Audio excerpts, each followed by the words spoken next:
Bonjour, ici on est le 17 juillet 2019. Bon, le mois de juillet court comme un petit lapin, donc ça va très vite.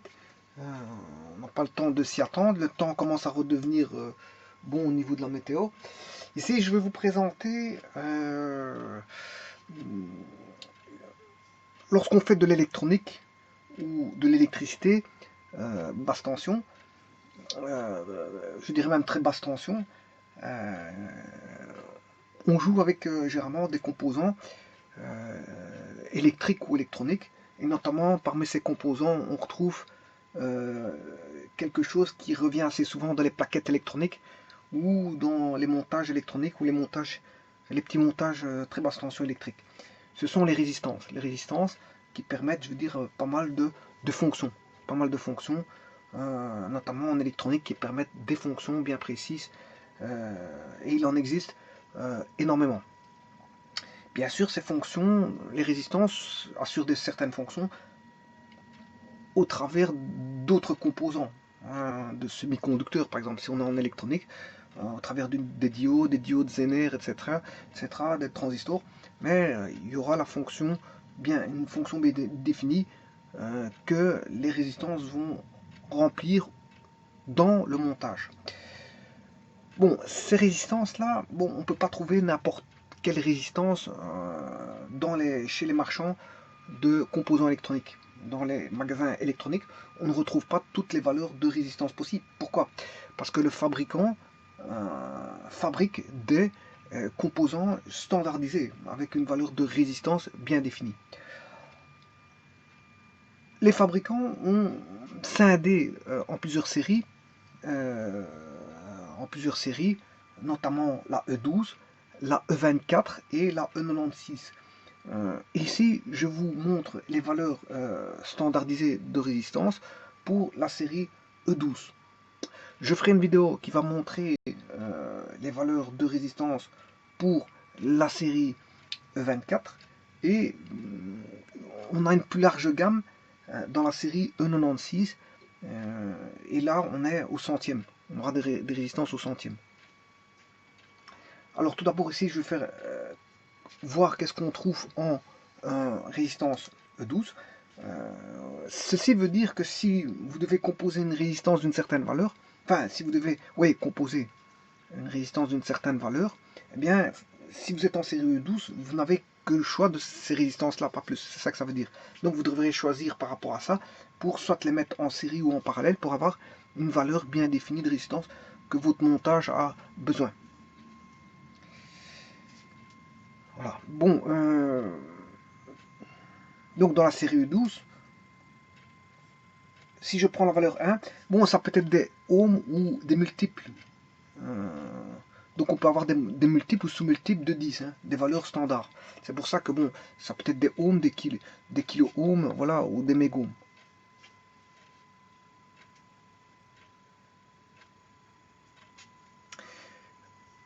Donc c'est pour ça que je ne mets pas l'unité, hein, parce que comme il y a les multiples, hein, les multiples de 10, je ne mets pas l'unité. On sait bien que bon, en gros, c'est des ohms, mais on peut avoir des multiples de 10 en plus. Par exemple, 10, 100, 1000 ohms. Voilà, par exemple, 10 ohms. 1 ohm, on peut avoir 1 ohm. Ici, si je prends 1, c'est 1 ohm. Je peux avoir 10 ohms, je peux avoir 100 ohms, je peux avoir 1 kilo ohm, je peux avoir, voilà, etc. C'est des multiples de 10. 10 kilo, ça c'est 1 kilo ohm.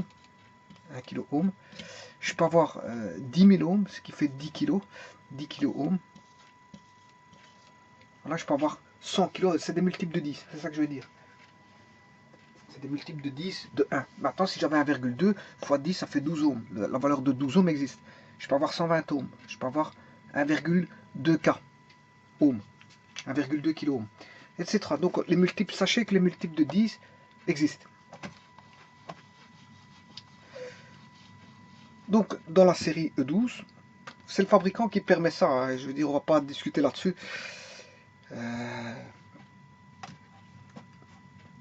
S'il estime que ces valeurs de résistance-là sont suffisantes, maintenant, si on demande une résistance bien précise, par rapport à ça, il faut faire un montage en série parallèle ou mixte pour essayer d'avoir la résistance qui n'est pas reprise dans la série, par exemple E12. Hein. Alors, donc on retrouve 4 valeurs possibles, 1, 1,2, 1,5 et 1,8. Bon, je rappelle encore une fois, hein, pour que vous soyez au courant, quand je dis 1,8, ça peut être 1,8 ohms, ça peut être 18 ohms, ça peut être 180 ohms, ça peut être 180, ça peut être 1800 ohms, c'est-à-dire 1,8 kg, ça peut être 18 kg, etc. Oui, multiple de 10. C'est ça que ça veut dire. Hein. C'est pour ça que je ne mets pas la valeur ohm ici, pour pas que vous croyez qu'il n'existe que 1, 1,2, 1,5, 1,8 ohms. Bon, dans la série 12, dans la valeur 2, ça c'est pour la valeur 1, il y a 1, 1,2, 1,5, 1,8. Pour la valeur 2, il y a 2,2 et 2,7. Pour la valeur 3, il y a 3,3 qui existe et 3,9 et rien d'autre. En E12 bien sûr, hein. Je parle en E12. Parce qu'après je verrai les autres séries, vous verrez que dans les autres séries existe ce qui n'existe pas ici. Hein. On a étalé, les séries sont plus étalées. Hein. Alors 4, il n'y en a qu'une seule, c'est 4,7, vous n'avez pas le choix. En 5, vous n'avez pas le choix, c'est 5,6. En 6, vous n'avez pas le choix, c'est 6,8. En 7, on n'a rien en 7. Et on plonge directement en 8 pour avoir 8,2. Donc, vous voyez qu'en 7, on n'a rien.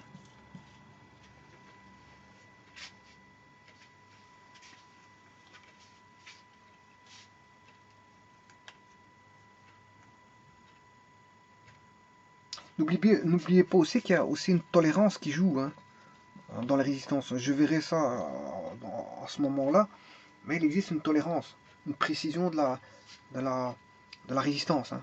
La résistance a une certaine précision, une certaine tolérance, qui fait que, je veux dire, on est dans une gamme de valeurs de résistance. On n'a pas une valeur précise. Hein.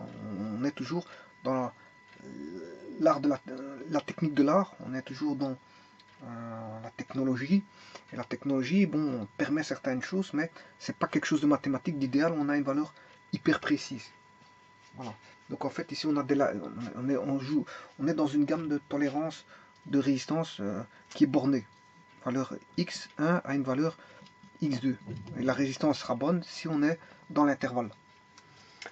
Maintenant, vous comprendrez que si vous ne voulez pas jouer avec des valeurs bien précises de résistance, il reste encore la résistance variable. Hein. La résistance variable, au travers d'un potentiomètre, logarithmique ou anti-logarithmique ou linéaire ou peu importe.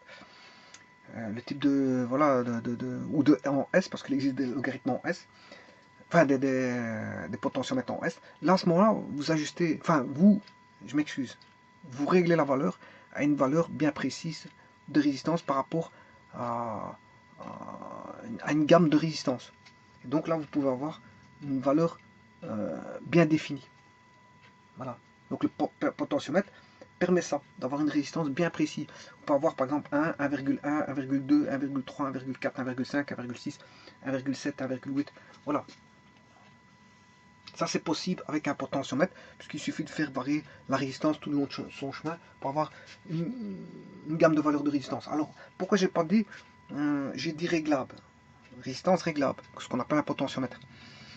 Ici, ce n'est pas des potentiomètres, hein, c'est des valeurs de résistance bien définies. Voilà.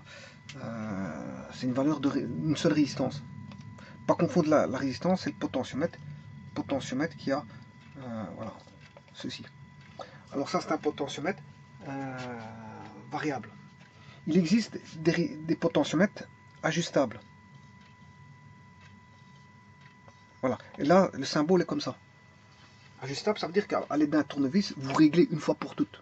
Alors que le potentiomètre, vous pouvez le régler quand vous voulez, suivant l'usage de l'utilisateur. Par contre, le potentiomètre réglable, une fois qu'il est réglé, on ne doit plus y toucher. Hein. On l'ajuste avec un tournevis. Une fois qu'il est réglé, on est à sa valeur, je veux dire, de réglage. Eh bien, on n'y touche plus. Voilà, c'est pour ça qu'entre potentiomètre ajustable et réglable, c'est pas la même chose. De toute façon, ici, ça n'a rien à voir. Je parle de résistance et non pas de potentiomètre.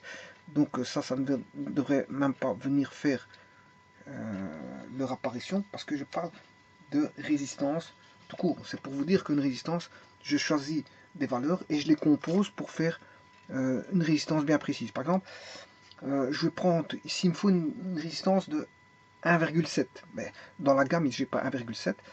Si je veux 2,7, non, 2,7 il existe. Mais 2,7, je peux le faire 1,2 plus 1,5. 2,2 c'est 1 plus 1,2, ça fait 2,2. Alors si je veux 3,4, je fais 2,2 plus 1,2. Je mettrai 1,2 plus 2,2, là j'ai 3,4. 3,4 je ne l'ai pas. Dans la série 3 je ne l'ai pas, je n'ai que 2,3,3. Maintenant si je veux 4,3, mais je mettrai 3,3 et 1. Voilà, et alors on peut combiner comme ça. Bon, ici je les mets en série, hein, je peux jouer avec des parallèles aussi, c'est pas un problème. Bon, mais le calcul est un peu plus, je veux dire, un peu plus difficile en parallèle, en circuit mixte. Bon.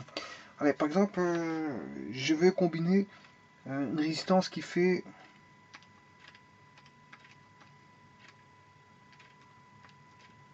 11,3. Il me faut une résistance de 11,3. Comment faire une résistance de 11,3?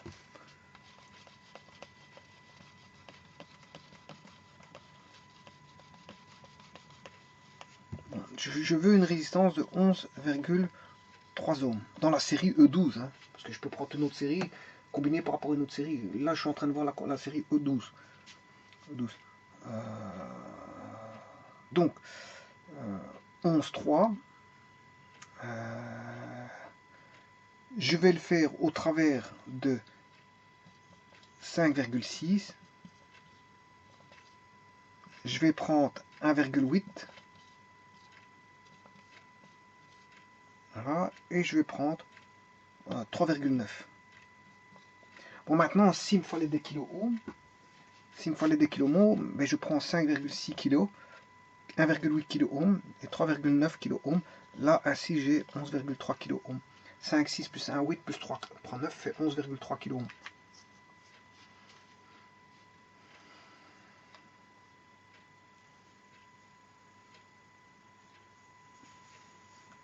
Voilà, et on peut combiner ce qu'on veut. Hein.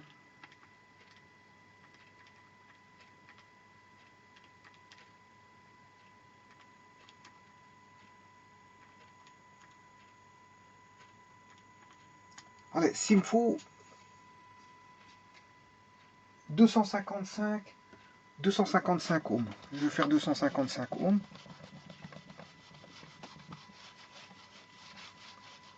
On va trouver 255.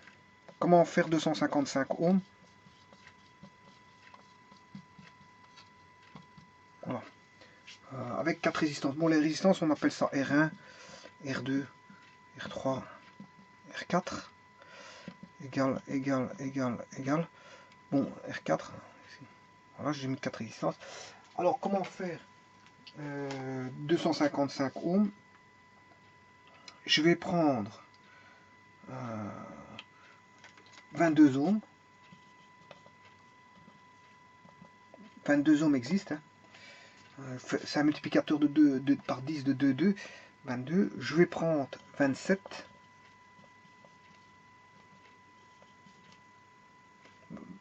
27 ohms. Je vais prendre 68. Voilà. 68. Alors ici, je vais ramener avec encore une résistance comme ceci. Elle est toujours en série. Toujours en série. Parce qu'elles sont mises bout à bout. Hein. Quand elles sont placées bout à bout. Voilà. Bon, avant, les résistances étaient symbolisées comme ceci. Voilà. Comme ceci. Et il fut un temps, les résistances étaient symbolisées comme ceci. Voilà. À chaque période, son symbole, on va dire. À chaque période, son symbole. Alors, donc ça, c'est la valeur, c'était avant. Et on avait, les résistances étaient comme ceci. auparavant.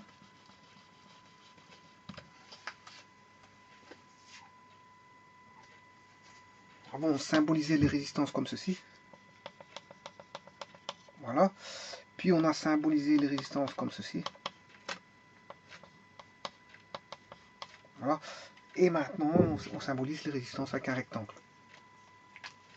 Ce qui est plus facile, hein. Plus facile que de commencer à faire des... Voilà. Alors, ça c'est une résistance. Quel que soit le type de résistance, on s'en fout. Du moment que c'est une résistance, on met un rectangle. Voilà, on met un rectangle. Qu'elle soit au carbone ou autre, on s'en fout.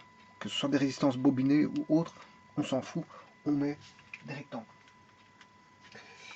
Alors, j'ai pris 68. Je vais prendre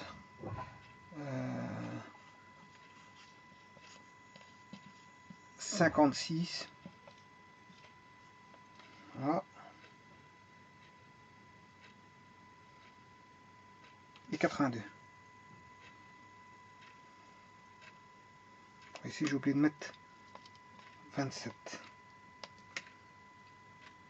82. R 1, 2, 3, 4, 5, 6. Bon. Donc, entre le point A et B, j'ai une résistance totale équivalente, si vous voulez, à une résistance qui ferait exactement... je vais faire la somme.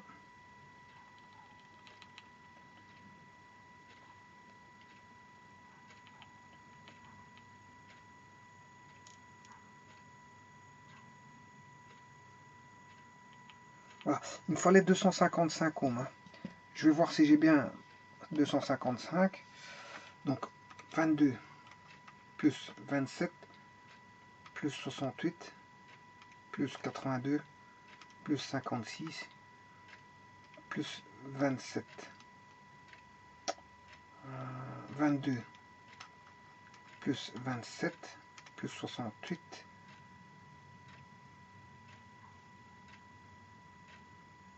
plus 27 plus 56 plus 82. Là j'ai 282 ohms. Bon, il me faut 255. Donc je vais recontrôler. Là j'ai 282 ohms, c'est pas bon. 282, il me faut 255.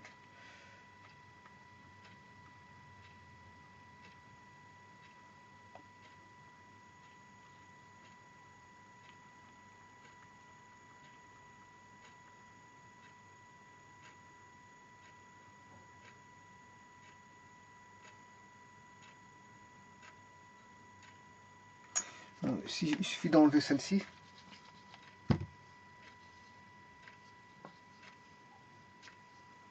Voilà. J'aurai 1, 2, 3, 4 et 5. Maintenant, je vais calculer ça. 22 plus 27 plus 68 plus 56 plus 82. Voilà, là j'ai bien 255. Voilà. Donc vous voyez que vous pouvez composer... j'ai réussi à avoir 255 et 282. Donc ça revient en fait à une petite question pour un... Pas question... Enfin, ça revient à... Comment on appelle ça, comptabiliser comme des nombres, des sommes. Des sommes. Et de trouver la valeur pour avoir une valeur bien définie par rapport à de l'existant. C'est un petit peu comme les chiffres et les lettres, hein, ici. Voilà, mais pas du côté des lettres, mais du côté des chiffres. C'est-à-dire vous choisissez vos chiffres, hein, par exemple, il vous donne 2, 7, 5 par exemple. Vous n'avez que ces chiffres-là. Et il vous demande de chercher la valeur 37. Là, pour avoir 37, vous faites tout simplement 7 fois 5, 35, plus 2. Et là, vous avez 37 par exemple. Voilà. Voilà. Par contre, dans les chiffres et les lettres, quand vous manipulez des chiffres, vous pouvez que le manipuler qu'une fois. Une fois le chiffre. Par contre, ici, vous pouvez manipuler autant de fois que vous voulez le 2-2. Voilà, il n'y a pas de restriction au niveau de l'usage de 2-2 ou de 2-7 ou de 3-3 ou de 3-9. Voilà, c'est une composition, je veux dire, pour trouver une valeur qui n'existe, enfin une valeur définie de résistance. Par rapport à, bien sûr, soit des sommes. Maintenant, pour avoir des produits, il faut jouer avec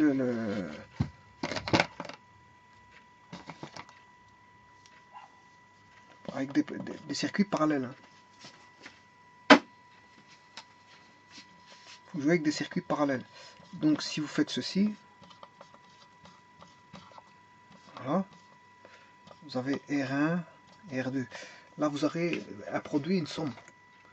Puisqu'on sait bien que R équivalent voudra R1 fois R2 de tout ce R1 plus R2. Voilà.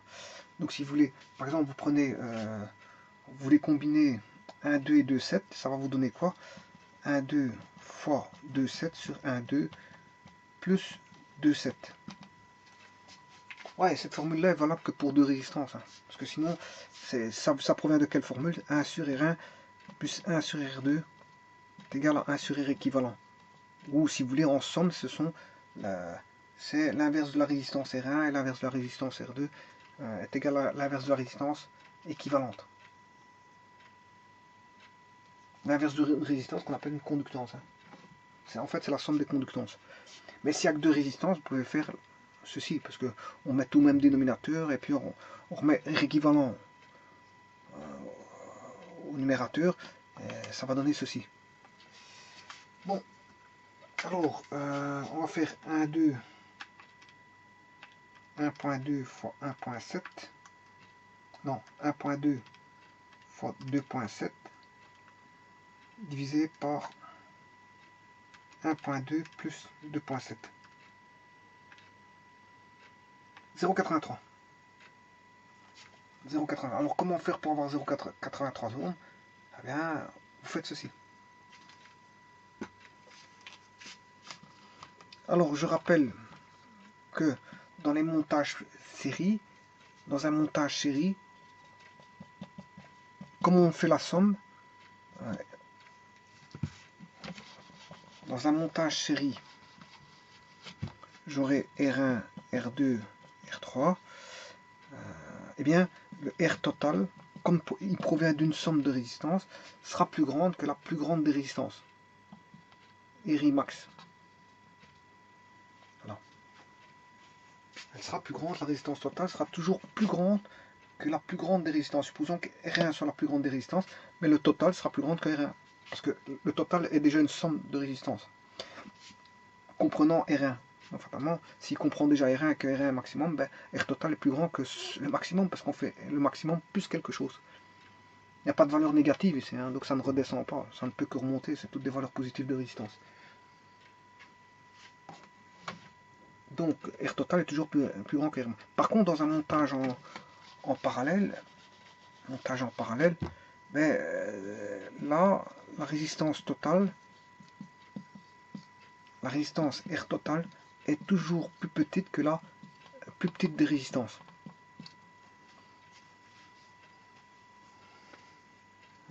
Et là, on voit bien que la plus petite résistance est 1,2, ben on a 0,83 qui est plus petit qu'un 2. Donc, comment se dire pour avoir une résistance plus petite que 1,2, ben, c'est de combiner en parallèle, si vous voulez. Comment faire une résistance plus petite que 1,5? Ben, je combine une résistance contenant 1,5 en petit et une autre au-delà de 1,5. Parce que si vous prenez 1,2, vous aurez une résistance plus petite que 1,2 en les combinant avec une autre résistance. Voilà. Comment faire pour avoir une résistance plus petite que 3,9? Ben, je vais combiner 3,9 avec 4, 7, 5, 6, 6, 8, 8, 2. Comment faire pour avoir une résistance plus petite que 5,6? Je vais combiner 5,6 avec 6, 8, 8, 2.